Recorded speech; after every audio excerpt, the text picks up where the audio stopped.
আমরা এখানে গোটলো এই কোয়ারেন্টাইন সেন্টার থেকে বলছি।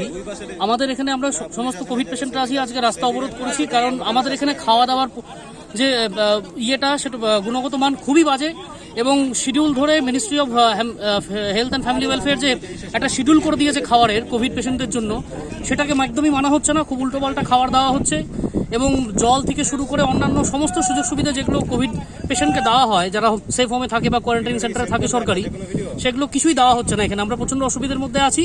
সেই জন্য এটা আমাদের দাবি, যতক্ষণ পর্যন্ত না কোনো বড় সরকারি আধিকারিক ডিএম বা বিডিও বা এসডিও লেভেলের বা এডিএম লেভেলের কেউ এসে আমাদের সাথে কথা না বলছে, ততক্ষণ অব্দি অবরোধ আমরা এখান থেকে তুলব না।